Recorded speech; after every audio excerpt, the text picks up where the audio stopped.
groundwork for what we're seeing now has been laid for decades now under both Democratic and Republican administrations. There are both Democratic and Republican members of Congress who have voted for this time and time and time again. And so that's why it needs to be fundamentally looked at. It is never safe. It is never democratic to empower any law enforcement agency to effectively become a secret police.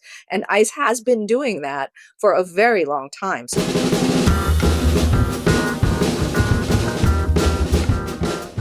Hello, and welcome once again to In the Meanwhile. I'm Nora Kenworthy. And I'm Marcus Harrison Green. Nora, we both have children in our lives. You have a daughter. I have a stepson. And I think this may be the first historical moment when, during a full-blown tantrum, a child can point to the TV and say, well, the president does it too. Yes, and as if parenting wasn't hard enough right now, this is the extra low blow for all of us. Yeah, it is truly catastrophic, Nora. You're trying to model emotional regulation, and then your kid's actually, when he doesn't get his way, he threatens a trade war. Or a real war. Are that too? Yeah. Oh God, yeah. Yeah. Very normal moral teaching environment for all of us. Nothing says healthy emotional development like explaining to your 7-year-old that most adults are not allowed to hold entire countries hostage when they're feeling dysregulated or when they're mad because they didn't get a peace prize. Yeah, God. Yeah, there's usually just take the keys away from grandpa, just let him go. But no, we give him the code to the nuclear weapons. But anyway, it's just, I don't know, man. Nor it's just like somebody tells him, hey, buddy, you can't have Greenland. And suddenly it's, well, okay, then I'm implementing tariffs. I'm withdrawing from this alliance, and I'm taking my ball and your sovereign territory with me. Nap time at kindercare, which means, I guess, that it exists to prevent chaos. In practice, it seems to be a forum where one kid keeps testing how much destabilization and chaos everyone else will tolerate before stepping in. Exactly. And I mean, that's basically what Davos looked like over this past week. The leader of the free world rambling incoherently for a full hour, confidently threatening international consequences, all while failing a basic geography quiz that most people pass in the 5th grade. I mean, God. It's Greenland that you're trying to invade. Yes. Trump. Yes. It's Greenland. It has ice, but it's named Greenland. Well, press secretary tried to do her best with I think it was a photo of an ice cube or something. Oh my God, the gaslighting afterwards was equally bad. Yeah. Yeah. No, all of this is truly inspiring. The World Economic Forum just quietly pivoted from global economic coordination to a live cautionary seminar on what happens when no adult ever intervenes during someone's formative years. This really is like a masterclass in permissive parenting being broadcast internationally to all of our shame. Yeah. I mean, everyone was there. They had arrived ready to discuss carbon markets and then left asking, wait, are we being yelled at about Iceland, Greenland, or someone's unresolved childhood? Yes. And yeah, it was all three. It was all three. Somehow that is the takeaway. Good news, everyone. He says he probably won't invade an ally today, which is actually how you end up praising toddlers for not pushing another kid down the slide. And as much as we have taxed this metaphor of Trump being a baby, which he is. Yes. I also have to say, what I kept being reminded of was an abusive parent this week. It truly was abusive, manipulative, violent, retributive behavior. And it was really scary to watch. Yeah, I mean, and I think it just goes to show you, right? I'm not the first to say it, and I forgot who was, but I mean, you have our world, whether it's at the industry level of somebody like Elon Musk, our leader of the free world here in Trump, both people who had abusive, parents, abusive fathers in their lives. And unfortunately, we are literally paying the cost of them refusing to go into immersive therapy and get control of themselves. But we've given them control over so much. And and we are unfortunately bearing the brunt of that. And constantly rewarded them for that behavior, right? And if not outright awarding them, then certainly, not holding them accountable for anything whatsoever. I mean, like, Marcus, they literally tried to give him the Peace Prize this week. yeah, yes, I think he's being rewarded. I fair enough. Although I believe that they did say that, it can change hands, but, it won't officially be his or Yeah, something, poor so Norway. They're just like, "What are you doing, man?" just just trying to stay out of it, but it's yeah, it can. I mean, in fairness, I mean, who yes, yeah, this is the word unprecedented is often used, during this time period, but they are definitely, it is unprecedented. Yes, it is used appropriately The almost every unprecedented is time it is used. unprecedented at this point, yeah. No, Yes. the bar is so low at this point, it's basically like a tripping hazard in hell. That is damn low, Nora, damn low. Yeah, I uh, I have to say though, I gotta give some love to Mark Carney, the Canadian Yes. Prime Minister, and like I get it. I have Canadian friends who are not his biggest fan, but I will say he gave a great speech. I thought, when he talked about essentially that nostalgia is not a strategy, and he was basically like, "Look, he he called out what was been evident for a while that the great powers of the world sort of have exempted themselves from international law for the longest time, and people, just pretend like it's like it's okay, and now it's just, essentially he was saying that now it's time that we have this crazy person who we have to deal with. um Maybe we need to go ahead and go out our a different way at this point, so Yes. And everyone on our side of the Atlantic was like, "Finally! yeah. Thank Yes. you." Maybe 20 years too late, but fair still, right? No, but I do also wonder, I'm just wondering here, if we got someone to present Trump with a little gold Greenland-shaped trophy, do you think that would appease him? And it could probably actually be Iceland-shaped too, I don't think you would know the difference. That's evident from his speech. I think he'd be appeased for maybe 2 or 3 days. I mean, given his attention span, to your point, though, I mean, symbolic capitulation could be a strategy, at least until he sees the next expensive, self-aggrandizing thing he wants, so, yeah.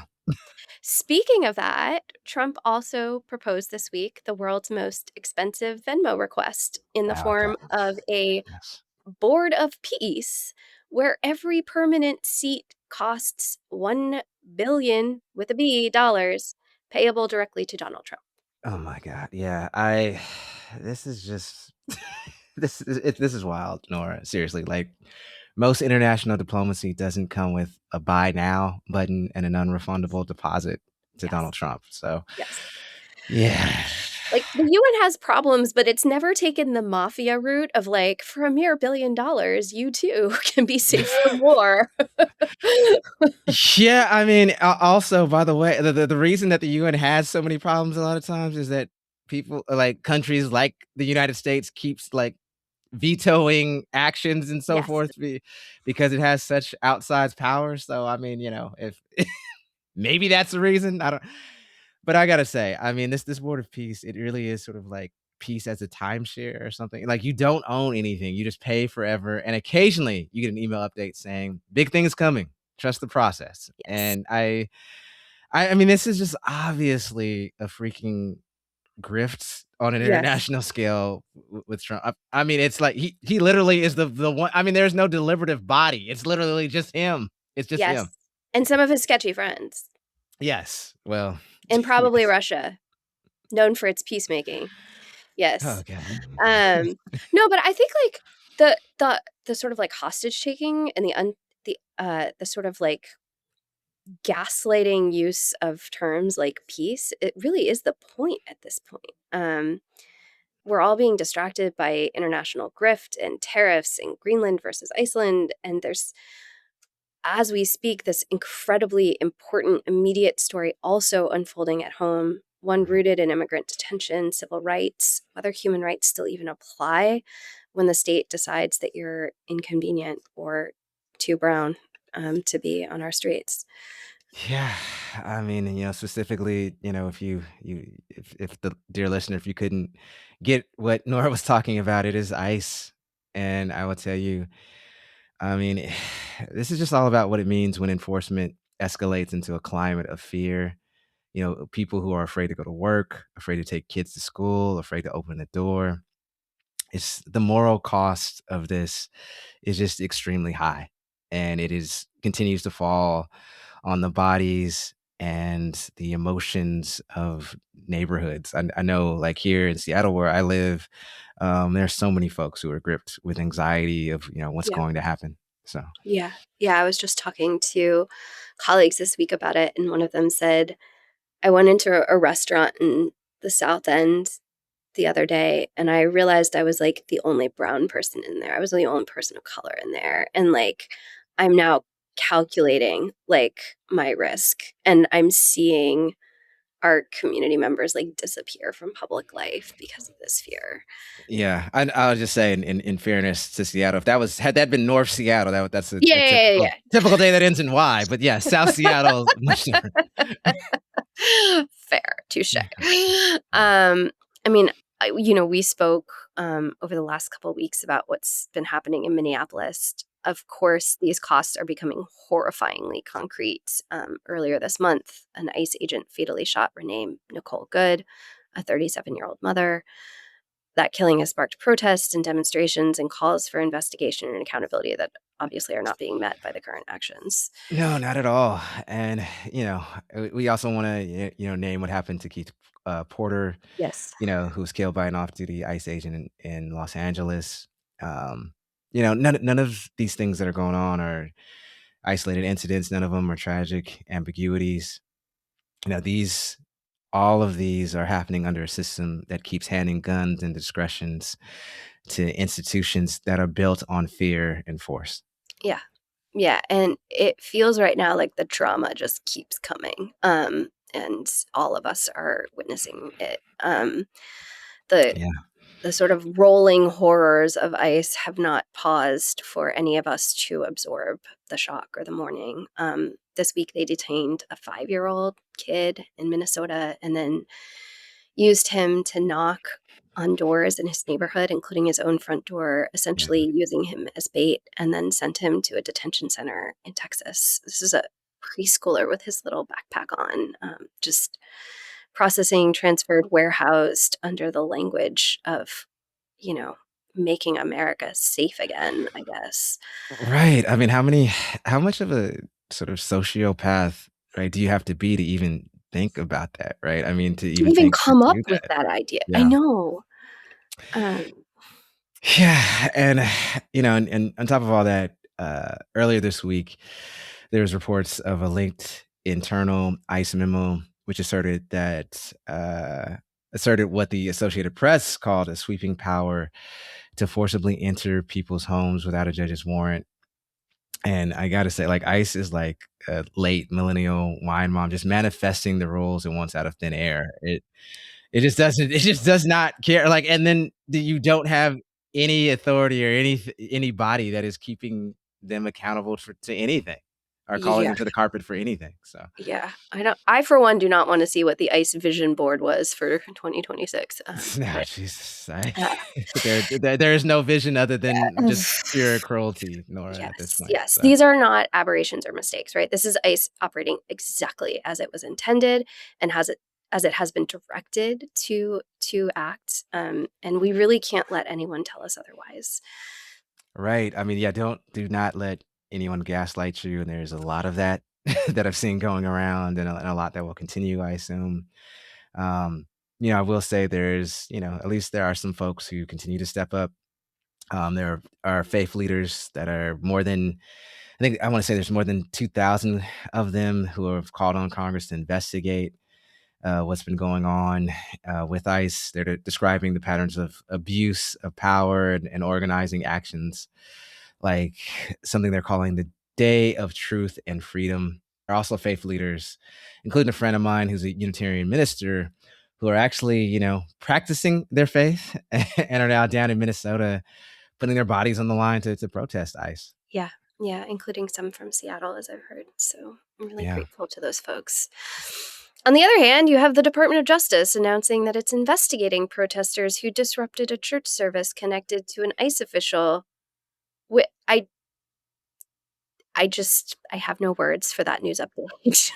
Yeah, it's yeah, it's supposedly a Christian minister in Christian church, and I'm just thinking like, is like, there was those bands that people would wear for a while, WWJD. What would Jesus do? I mean, I like, do we need to bring those back for folks? Because I mean, it's obvious that they're not. It's something's just not computing here. I don't know what it is, but Well, and then, the clergy leaders who are actually doing what Jesus would do, which is getting out there on the streets and protecting migrants, are literally being like pepper sprayed in the face and abused. And while the Justice Department is bemoaning a peaceful protest in a church, just make it make sense. I can't, Nora. I wish I could. That's why we have this group therapy session Yep. called an episode of this podcast. So Yes. yeah, yeah, Um, well, and we could probably keep listing many other things. There's Operation Catch of the Day happening in Maine, targeting Somali communities there, as well as I think we're definitely starting to see some increased activities here in Seattle.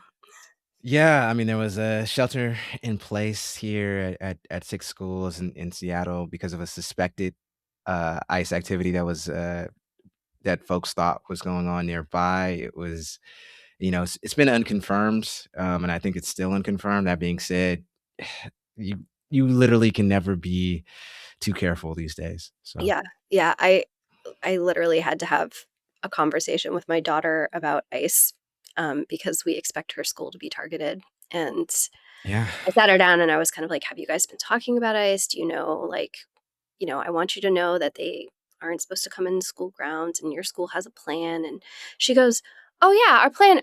Oh, it's like we'll go on lockdown, right? Like we do for the shooter drills." And I was like, this is where our children are, right, Like, right. I just don't nothing says more about America in our current moment than kids having to do, like, extra lockdown drills because of government-sanctioned terrorism. Yeah, I mean, when your enforcement strategy is is predicated on terrorizing children, assaulting bystanders, and then turning neighborhoods into war zones, you're not enforcing laws. You're advertising how little you see people as human beings. Yeah. Yeah, and there's a deeper question underneath all of this, right? Are immigrant rights human rights? And I think for the two of us, the answer is absolutely 100% yes. Yeah. But a lot of times our history has been one where human rights are something we only apply when it's convenient, when it flatters our self-image, or when it doesn't cost us anything. Exactly. And I'll say those who know their history know that the United States has a profoundly complicated relationship with human rights. I mean, on the one hand, we've positioned ourselves as the world's police force, deciding what is and isn't against the law. On the other hand, of course, we have violated human rights from Guantanamo to Ferguson. Yeah. It really is a decades long strategy of like laws for thee and impunity for me. And it's coming home to roost, right? It's di- distinctly produced a lot of the mess that we're seeing both within and beyond our borders right now. Absolutely. And I will say, dear listener, if you're thinking in this very moment, wow, this is heavy, it certainly is. That being said, we are refusing to hand over a sense of humor because, as we have laid out in previous episodes, humor is one of the last public resources that hasn't been privatized, at least yet. At Yes. least yet. Yes. Yes. Yeah. Yeah. Probably give it time. Yeah. Unfortunately, yeah. That being said, dear listeners, today we are talking with someone who can help us make sense of the legal, political, and human rights terrain that we are facing without losing the thread of what's at stake for real people. We're so glad to welcome back our guest, Professor Angelina Godoy. She's the Helen H. Jackson Endowed Chair in Human Rights at the University of Washington and the founding director of the University of Washington Center for Human Rights. She's a sociologist whose work has focused on human rights in both Latin America and the U.S. Yes, and she is also a former Amnesty International staffer. So she's been around people who treat human rights not as a slogan, but as a practice. And she's also written 2 books with Stanford University Press, Popular Injustice and Of Medicines and Markets, that look at what happens when law, violence, and policy collide. And also, she's a recipient of UW's Outstanding Public Service Award, which is basically academia's version of a gold star, except the gold star comes with committee meetings. Very true. So today, we're going to talk with Angelina about ICE and the current escalation in enforcement, what rights people actually have in encounters with immigration authorities, what local officials can and can't do, and why the frame of immigrant rights are human rights isn't just a moral claim, but it's a legal and political fight that all of us are fighting over what kind of country we become. And crucially, what ordinary people can do that actually matters. Because if this moment teaches us anything, it's that you can't out tantrum a tantrum. You have to set boundaries, refuse to accept bad behavior, and ideally enforce the nap time.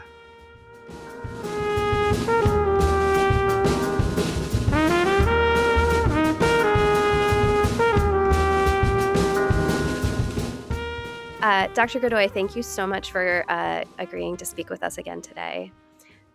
Sure. It's my pleasure to be here, and feel free to call me Angelina. That's fine. Okay. So we last spoke with you in June, and at that time you expressed very grave concerns about ICE activities and immigrant detentions. As a human rights scholar, you describe them in pretty stark terms as similar to the disappearances and abductions that you'd seen under extremely authoritarian regimes. And since then, we've seen ICE and DHS bring violent and increasingly deadly escalations to cities such as Los Angeles, Chicago, Minneapolis. How would you, in your own words, describe what's changed since the last time we talked to you? I think sadly it's become more naked and obvious what we're up against, and I think the concerns that we discussed last time it's still not only are still valid, but this has sort of proved those concerns to be what have been well founded because that's what we're seeing right now. And I would say, well, it's certainly true that these actions are at a fever pitch in Minnesota right now and have been intense in different places at different times. I think a lot of Washingtonians need to be aware and may not be aware yet that they're also happening here, not on the same level as what we're seeing in Minnesota, but we don't have the luxury of seeing these as something that's not touching our own neighbors. Yeah, I mean, I want to ask you, Angelina, as you head up the Department of Human Rights over at the University of Washington. I'm just seeing so many human rights that are being violated. Just this week alone, you had a Yeah. 5-year-old and his father who were taken to a 5-year-old who was used as bait essentially to get his father out of the home, and then they were deported from Minneapolis to Texas. We've seen the deaths not just of Renee Good by an ICE agent, but also Keith Porter by an off-duty ICE agent over in Los Angeles. And so I'm wondering, on just in terms of like, I'm not a woo-woo person, but if you want to talk about sort of the spirit of this country, or the soul of this country, if you will, do you are you seeing more people just sort of waking up to the fact that, I mean, there's that it's almost become sort of a trite saying that immigrants' rights are human rights. I mean, but do you see people waking up to the fact that, oh, if this can be done to these folks, it can also most likely be done to me, and so we need to interrupt this. Yeah. I think that's right. I mean, I hope that people are also saying it doesn't matter if it's done to me or not. It's not right that they're doing it to that person. I mean, that part Right, of the problem is right. that this argument is important, but it's also problematic if it's like the only reason to be concerned about something happening to a population of which you're not a part is that it might happen to you. Um, that said, I do hear, at least, in the circles where I move or whatever, I hearing more and more people saying that. And in fact, one of the things that I think has gotten little attention but is important, is that there's concrete cases, and not just one or two, of people who are doing ICE observation, right? Who are not immigrants themselves, but who have responded to this popular call to like support their neighbors, protect their neighbors. That they go in their cars to the site of ICE activity, and then ICE agents use their plate, ICE and CBP. I think we often use ICE, but what we know is that CBP and ICE work very closely together, especially these days. So ICE and CBP then run their plates, find out their home addresses, and in multiple cases have then driven to their homes as a way to intimidate them from and to encourage them not to participate in ICE observation activities. So that's a direct example of what you're talking about. The technology, while of course its primary target is the immigrant population and people of color, there are ways that others who are trying to speak up for that population, or speak out in defense of their rights, are also experiencing the brunt of these technologies being used to erode their own constitutional rights. And Washington state is one of a number of states that has tried to offer things to protect immigrants. So, for example, offering driver's licenses to immigrants regardless of status. It's also enacted laws to protect state level data from being shared with federal authorities for civil immigration purposes. Can you walk us through why it's important that especially this kind of state level data should be shielded from ICE and DHS, and why people are concerned about the Trump administration's really aggressive efforts to collect and harvest data for immigration enforcement operations? Sure. I mean, I would say first of all, like there's a really big picture question about what you're saying, the effort to harvest data from state agencies in multiple ways and multiple state agencies. So, in terms of the research that we've done at the Center for Human Rights, we recently published a report focusing on data of the Department of Licensing and how that is being used by ICE and Border Patrol in civil immigration arrests. And why that's worrisome. But I want to just put it in context. That's not the only concern that's out there or that's well founded around these matters. But I can speak to what we published, which was a report documenting that, in late 2025 was when we began doing this research, and found that quite alarmingly, Washingtonians' data, their driver license data and their vehicle data, both of which are held by the Department of Licensing in our state, was being accessed by federal immigration authorities for purposes of immigration enforcement. And the report focused on 9 cases which we had documented to the date of its publication. But at this point, we're up to 16 cases. And in fact, we expect another set of cases to come in tomorrow on the 23rd of January. So that number continues to climb. We went ahead and published it with our first batch of cases because we considered this to be quite alarming in the sense that Washingtonians are being rendered more vulnerable than they need to be by our state's policy of granting access to this information in ways that fly in the face of state law, specifically the Keep Washington Working Act, which prohibits state agencies from collaborating with federal immigration enforcement in cases of civil immigration enforcement, not criminal cases, but civil cases. So, what does this tell you about broader patterns of relationships between state laws and the sort of federal immigrant enforcement actions right now?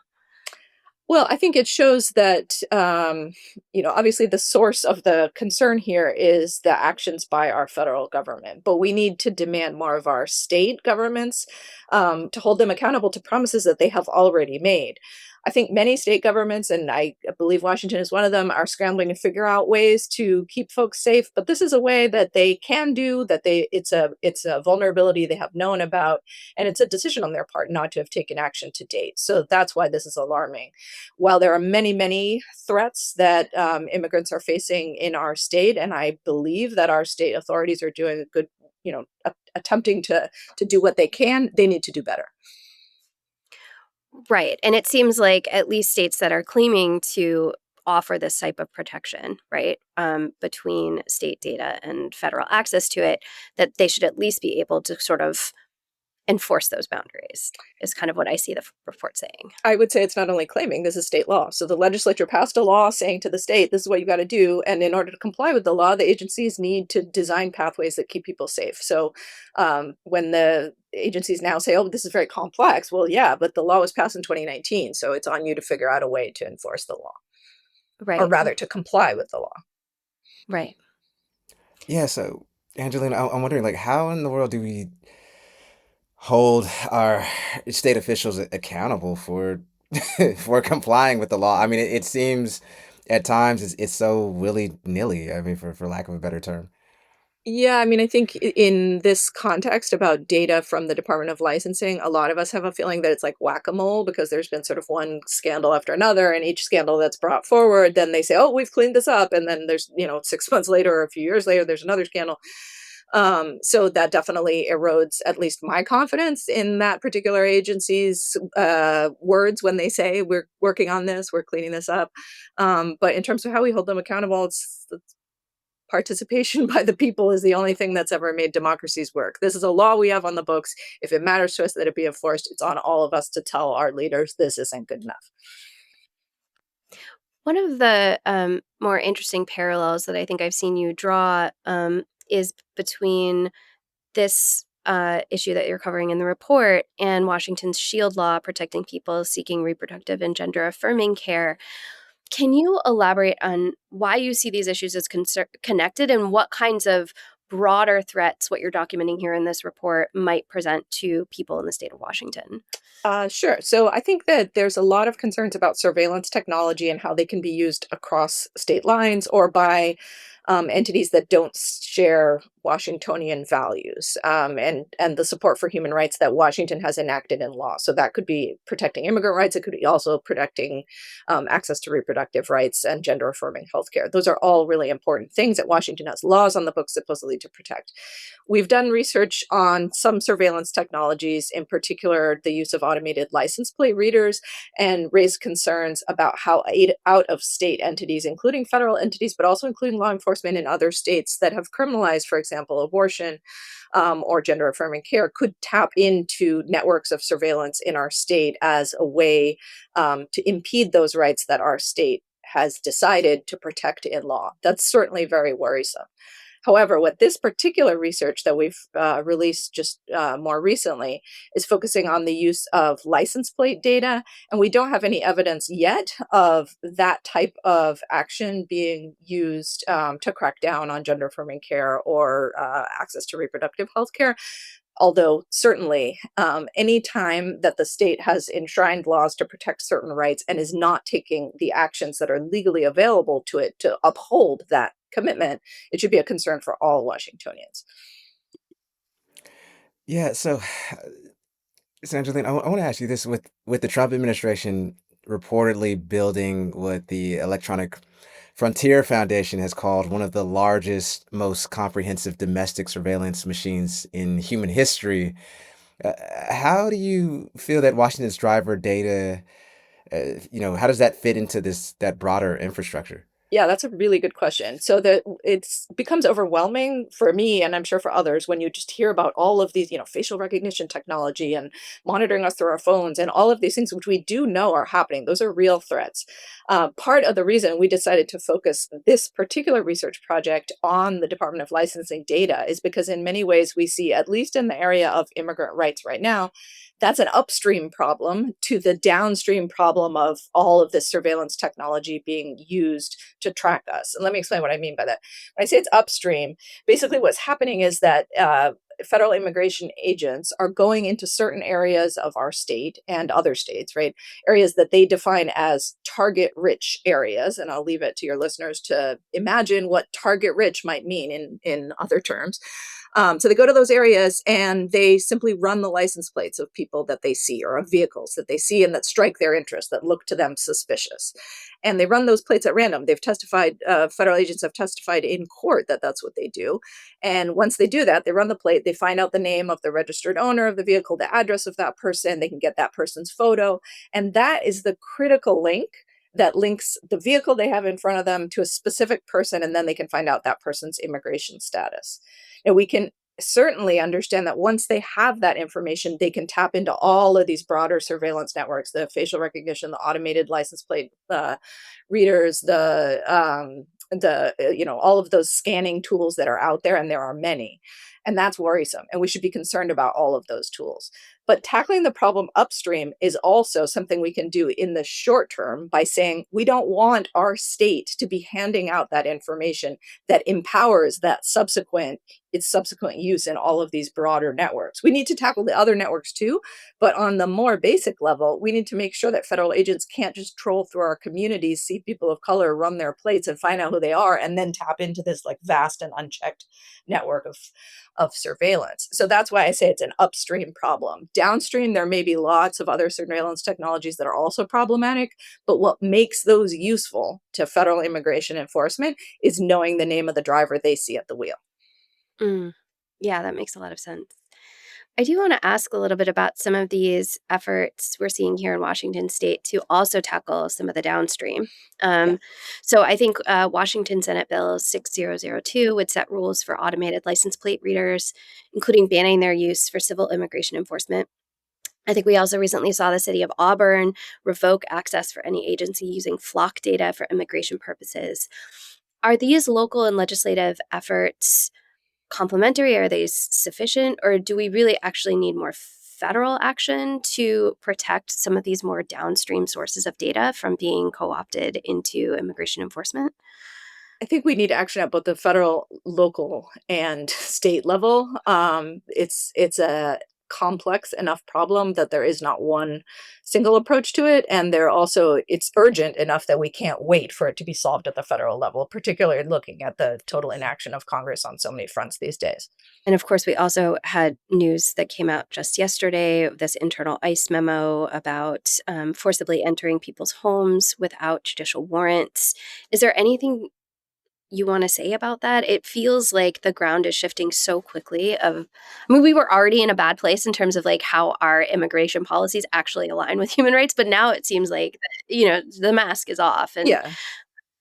I agree. I think we're at a point where we need to demand at every front possible. And that's why I'm saying local and state action is so important just to try to stanch the bleeding at this point. Like we're talking about harm reduction. We're talking about like not these, long questions about, changing federal policy. Yes, it needs to change, but we also need to protect people today from the harm that's being wreaked on our communities in ways that we know are fundamentally wrong. And so getting tangled up in discussions of federal policy at the level that is often happening is simply undefensible when there are actions our state can do to protect our own people from encountering authorities that are bent on destruction and violence. When you ask people about abolishing the police, right? Even at the height of it in, let's say, 2020, with the height of the George Floyd protests, there's maybe 20% of the United States who is, willing to seriously consider that. When you talk about abolishing ICE, right? This is this, federal authority that has only been around since 2003. And, I would say we were doing fine, just fine before that. I mean, you're even having some, very, centrist politicians who are kind of like, we should think about abolishing ICE, and are calling it the Gestapo. And these are folks who usually don't use any type of, a provocative language whatsoever, and freely using, calling ICE the Gestapo. And so what I want to ask you is, do you think anything short of abolishment of ICE can fix some of these problems that we're faced with right now?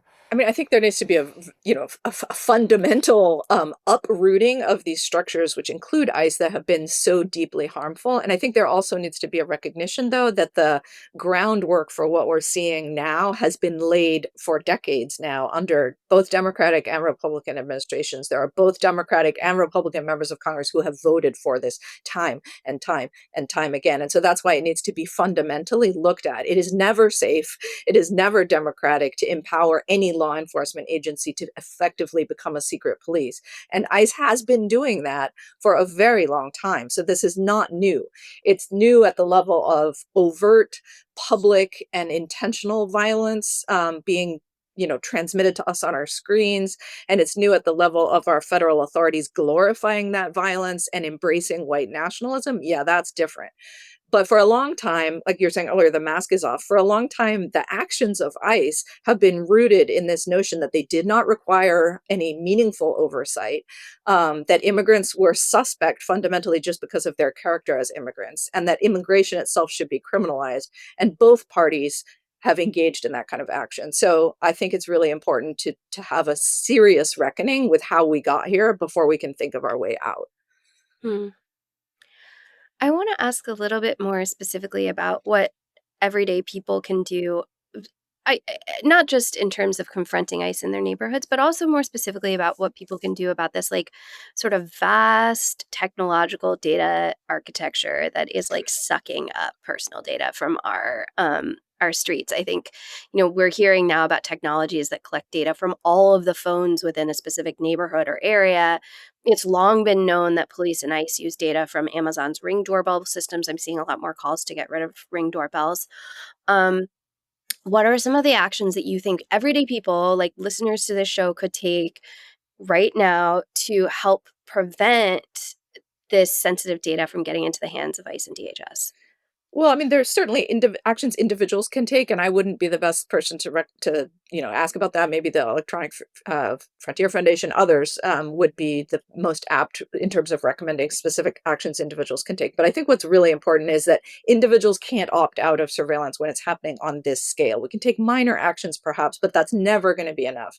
What we need to do is wake up to the fact that just by existing in our country right now, our data is being harvested in that way. And we need to therefore demand, not ask for, not contemplate, not convene task forces, but demand that our local and state and federal authorities immediately cease these kinds of practices until there can be much better safeguards in place, right? Those simply don't exist now. So I think the question of what can individuals do is demand that those that represent us cut off the hose of data that is being sucked out of our communities. As an individual, it's almost impossible for you to opt out and go completely off the grid. And that's not a reasonable expectation to what should be done here. We need our government to work for us. Right. Yeah, right. I mean, as you say, right, there's limits to what any individual can do. And so, I mean, you've obviously studied and you teach about, authoritarians across the United States. Sorry, Freudian slip across the world. Yeah. And so I want to, but you also teach and have studied, solidarity movements, against those figures. And so I want to ask you, what does a solidarity movement look like in practice, in terms of collective action, that everyday people, can engage in, and that, and that looks sort of plausible to folks, right? Because I think so many people, feel that, oh, I can only do X, Y, and Z, but like, I mean, what does that X, Y, and Z look like to them? I think actually we have pretty good answers. Minnesota, right? And Mm-hmm. and before Minnesota, Chicago, right? And LA Yep. also. Those are places where everyday folks got together and made a huge difference for their neighbors. And I haven't been to Minnesota in these days, but everything I'm reading and seeing about what's coming out there is incredibly inspiring. And let's all be clear, like I was just saying, we need to put pressure on our elected authorities. Yeah, we need to do that, but we also need to just protect one another. And that's what's happening in Minnesota so powerfully. I think I don't want to criticize the elected authorities there. But I think that it's not coming from them. The protection is Yeah. coming from the people themselves. And Yeah. that's what is deeply inspiring to me, and what I think we can learn from, here in Washington and around the country and indeed around the world. I've started to see like people that I'm in contact with in Latin America because of their historic opposition to dictatorships in that region, reposting videos from Minnesota, and Hmm. commenting on the heroism of everyday people standing up for their neighbors' rights in the face of overt federal warfare. Yeah. Sometimes I worry that the US has become so accustomed to the kind of normalization of human rights abuses within our own country that we sometimes we're not well equipped to actually mobilize the kinds of opposition that we can see in other, Latin American countries and stuff. Um, where are you where are you seeing that capacity? And how do you want people to sort of keep mobilizing their capacity to do the kind of work that you're saying of simply rejecting. This is absolutely not okay and demanding otherwise. This is not actually something that we're particularly practiced at as Americans. I think that's right, but I also think, I mean, as I said, look what's happening in Minnesota. It's tremendously inspiring, and people know that this is wrong. Like the mask has slipped. If the mask was fooling people before, that's bad. It shouldn't have been, but it was. And now that the mask has slipped, like it's on all of us to say this is not okay. We have to demand action on every front to keep people safe because people aren't safe living in a society where this is allowed to happen. Mm. Yeah. Yeah, well, Angelina, you are living proof that it is still great to talk to experts. Oh, well, I don't know about No that, matter what but thank other you. organizations do. But anyway, no, Thank well, you. very much want to just thank you for your work. It is tremendously important. Um, and yeah, we would love to have you on the show again sometime as well. Great. Well, I'd be happy to come Yes. back. Thank you for your work. It's always a pleasure to chat with you. Thank you so much.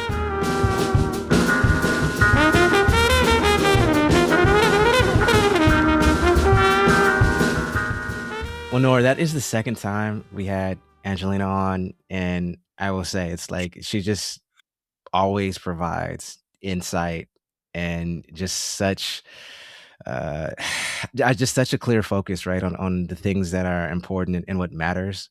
And there is so much noise out here, particularly around Mm. what's going on with ICE. And so to have somebody be able to sort of allow us to focus on the signal, if you will, it was extremely important.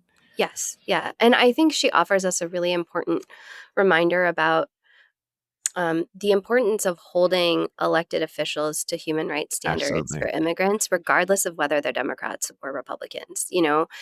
Things are particularly bad right now. They are very, very, very bad. But things were not great under Biden either, and they No. weren't great under Obama. And there were plenty of things that people got really outraged about under Trump one, like child separations, that then kind of continued in silence during the Biden presidency. And I think she's really pointing to this specific case here in Washington state, but it has lessons for all of us about what we can demand, what kinds of protections we're entitled to, and how we actually hold those in power accountable for the very specific ways that they're aiding and abetting what's happening right now. Yeah, I mean, Barack, to your point, right? Barack Obama was known as the deporter in chief, right? He Yeah. had, deported, more immigrants than George W. Bush, and I think for a while there, he had. I think this is still true. In his like the first year of his second term, he had deported more people than Trump has done in the first year of his second term. So, I mean, this is unfortunately, to your point, been something that has been very consistent across party. And I think that's why when you see Democrats getting called out now, right, for being sort of mealy mouthed and just very, um, for lack of a better term, quite frankly, just engaging, I would say, in cowardice around, the topic of ICE and Oh whether my they gosh, will Marcus, it abolish almost ICE. sounds to me like maybe you think it's not a training issue. No, I think it's going beyond that, folks. I'll say. I mean, Like, you again, don't think a webinar will fix it? I don't. Uh, maybe a task force, as Oh, as we were bringing up a blue ribbon, a task force, and some Jesus. strongly worded letters. I mean, look, folks. Again, ICE has only been around since 2003. It is less than 25 years old. Like it does not need to. It literally does not need to exist if we don't want it to. Right? It is. It's not something that is baked into our country. It's not something that is like if it were to be abolished, our country would collapse at all. As a matter of fact, if anything, it would free up a lot of financial resources that we could put elsewhere. My God. So, Yeah. I I think the cause to abolish ICE need to grow louder, and it can't just it can't just be us. It does need to be elected officials of all stripes. And I will say this, to me, if if you're not going to stand up for this, as an elected official, then like what are you going to stand up for? Yeah. Yeah. Yeah. If the line is not here, it's not anywhere, right? Um, At all, at all. the So good news is, I mean, the silver lining for me is that public opinion on this has shifted so dramatically. Yes. I remember so clearly in 2018 when AOC was sort of campaigning on abolish ICE and just taking so much heat from Democrats, and people were just like horrified that she could think of something as part of her platform like abolish ICE. And I think polling this week was showing that like close to 50% of Americans now fully support abolishing ICE. Like the, Yeah. the majority is moving, y'all, and That yeah, and that it's to your exciting. yeah, I mean, and to your point, I mean, that actually includes, oddly enough, like, police officers as well. I And mean, now Republicans. yeah, yeah. You now you could argue, right, that the police officers are just like, I don't I They don't want want to. any I don't want another layer above me so I can, I can get away with They're my feeling a little stuff or jealous whatever. of the Right. protester beating that's being siphoned off to ICE at this point. Yes, but in the interim, I will take it. In the interim, I Yes, will take it. yes, So, yeah. yes. Build coalitions. But I also the other kind of piece of this that I wanted to draw out from Dr. Godoy's talk with us today is just um, what she's pointing to in terms of the power of communities right now in protecting people, and that's been a theme through most of our conversations with her. Is just everyday people can do really brave things to protect their neighbors and Right. protect their loved ones and protect even strangers. And I we didn't get into specifics in the conversation, Marcus, but are there things that you're seeing people doing on the ground that are having those effects that are, winning this kind of person to person war of protecting people? Yeah, I mean, I've seen any, even within, my larger neighborhood, I've seen people, go to the store for folks, right? Get groceries for people who are maybe scared for, of showing up at a restaurant, themselves on how they, are a grocery store themselves on, on how they'll be treated. I've seen um, folks with sort of, these, caravans of love, if you will, in terms of, Mhm. school drop offs and so Yeah. forth. And so I think just even just helping with, day to day in terms of, how ICE is disrupted so many folks day to day, it's made them rethink just normal actions. I think giving folks a level of normalcy, right, Mhm. has been so helpful, at least if nothing but just emotionally and psychologically. Yeah. Yeah. And I would say, if ICE isn't in your community yet, it's gonna be. And Yes. now is the time to organize those networks, right? Like now is the time to get your house in order and get with your neighbors and figure out, what it looks like. Get the signal chats going, right? Get the carpool arrangements going. Figure out where your neighborhood distribution points are for groceries and food and even the actions that people have been doing to distribute whistles. Like I've seen a lot of Yeah. evidence that the whistles are working. They're annoying. Which is their point. And I think even when like ICE was telling people that like by using whistles they were impeding with the investigations, then people switched Great to job. turning on. I know, No. right? Like be more sensitive, bro.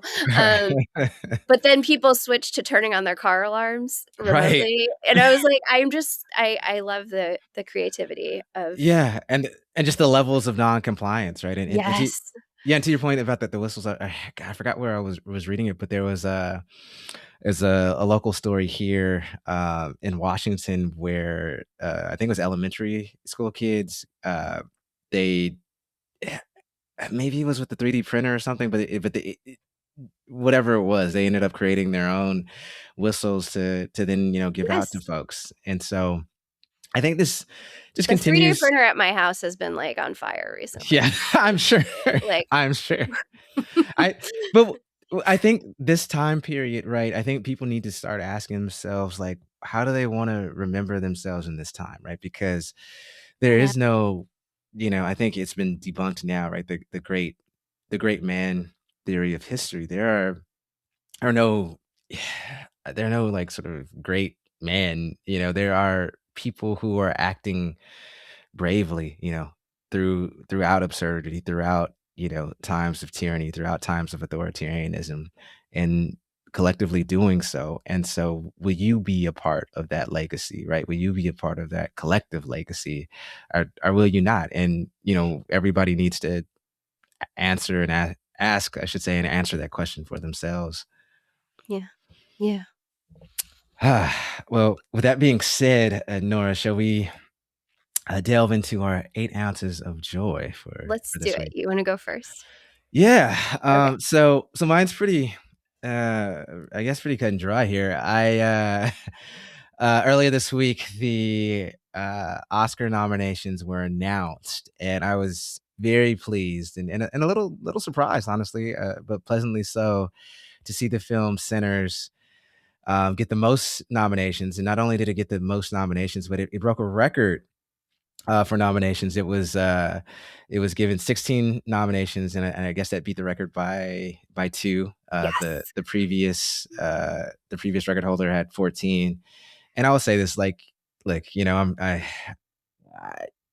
whatever with Hollywood and with all the stuff that's going on with the streaming wars and all the other stuff, but it was just so great to see not only in an original film Yeah. be nominated and get so much praise, but the type of film that it was. And, Yeah. it's set in Jim Crow era US, and also really dealt on multiple levels with the horrors of racism, and not just the horrors of racism and how it impacts Black people, but how it also impacts the dominant culture and how it impacts Mhm. all of us, right?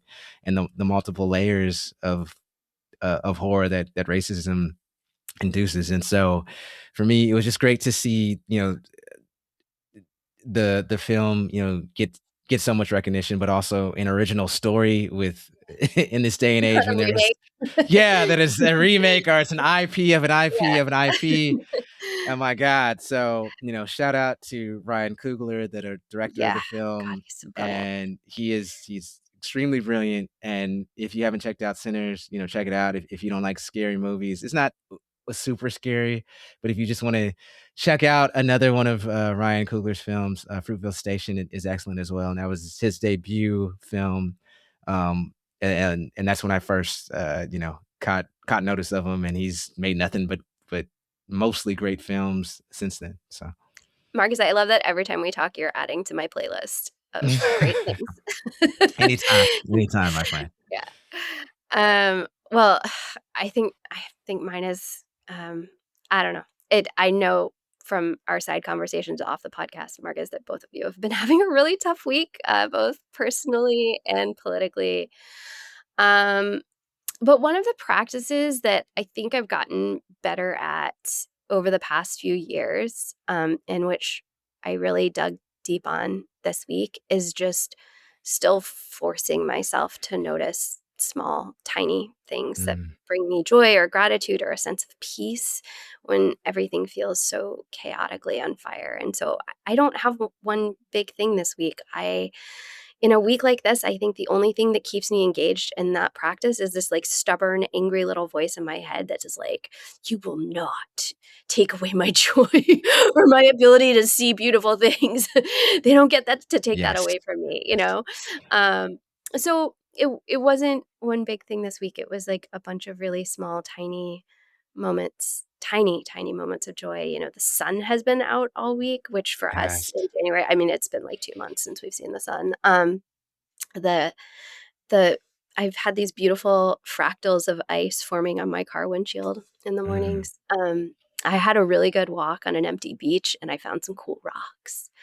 Um, the patterns of birds flying in the sky at sunset, or the actually funny jokes my kid actually told me this week, or one of my students in class wrote a breathtakingly beautiful thing that I got to experience. And so I'm just grateful for all of those small things that still punctuate our lives, even when we have a week like the one we had, which was horrific. So, yeah, there's still beauty in bleakness even. yeah. So it's always a good And we reminder. deserve it. Yes, yes, we do. Yes, we do. Uh, well, thank you so much, Nora, for sharing that and leaving the show on a great note before we sign off here. So Yes. Well, folks, those in power may have melted down multiple times again this week, as they do with impressive consistency. But somehow we made it through and we are still here. If you'd like to support the show and help us continue live processing our existential dread directly into microphones, please head to inthemeanwhilepodcast.com. Your dollars go toward editing our anxiety into something vaguely resembling coherence. here. And big thanks to Angelina Godoy for joining us with the moral clarity to remind us that immigrant rights are human rights, and for gently but firmly forcing the rest of us to rethink what we've been conditioned to accept as normal. Shout out as well to our producer, Jessica Partnow, who keeps us from slipping into chronic incoherence, and to Aham Aluo for music that periodically convinces people the show is cool. Catch In the Meanwhile Wednesdays at 5 p.m. on KVRU or wherever you stream podcasts between moments of despair. There are new episodes that drop every Friday. And until then, take care of yourselves and each other. And we will see you in the meanwhile.